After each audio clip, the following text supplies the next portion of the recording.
అన్నమయ్య జిల్లా టి సుండుపల్లి మండలం రాయవరం ప్రాథమిక పాఠశాలలో విద్యార్థులు ఆంధ్రప్రదేశ్ ప్రభుత్వం అందించే మధ్యాహ్న భోజనం తిని అస్వస్థతకు గురైన సంఘటన సంచలనం సృష్టించింది.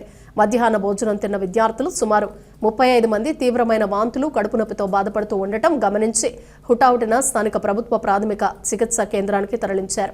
ప్రభుత్వ వైద్యులు తక్షణం స్పందించడంతో పెను ప్రమాదం తప్పినట్లు తెలుస్తోంది. మధ్యాహ్నం 1:30 సంఘటన బయటికి వచ్చిన స్థానిక మండల విద్యాశాఖ అధికారి వెంకటేష్ నాయక్ సంఘటన స్థలానికి చేరుకోకపోవటం, కనీసం చరవానికి సైతం స్పందించకపోవటం సంఘటనపై విద్యాశాఖ అధికారికి ఉన్న నిర్లక్ష్యాన్ని తెలియజేస్తోందని పలువురు తీవ్రంగా విమర్శిస్తున్నారు. జరిగిన సంఘటనపై రాజంపేట శాసనసభ్యులు ఆకిపాటి అమర్నాథ్ రెడ్డి సబ్ కలెక్టర్ భావనకు ఫోన్ ద్వారా విద్యార్థులకు సరైన వైద్యం అందించాలని సూచించారు. రాజంపేట తెలుగుదేశం పార్టీ ఇన్ఛార్జ్ చామర్తి జగన్మోహన్ రాజు రాయవరం ఏరియా ఆసుపత్రికి చేరుకుని చికిత్స పొందుతున్న విద్యార్థులను పరామర్శించి ధైర్యం చెప్పారు.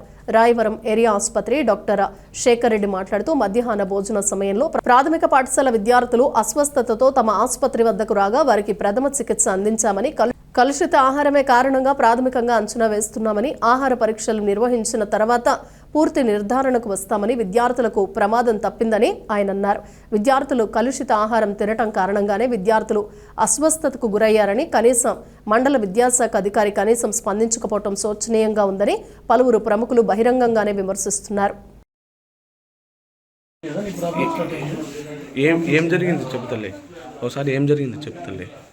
అది అన్నం తిన్నాక అది అన్నం తిన్నాక అందరికి వాటికి పోయినాయి సార్. అవి పోయినాక నాకు వచ్చేసి అది జ్వరం వచ్చినట్టు ఒళ్ళంతా అయిపోయింది సార్. అయిపోయినాక అట్లా అయిపోయింది అన్నం తిన్నాక. ఇప్పుడు ఎట్లుందమ్మా? నీరసంగా ఉంది సార్.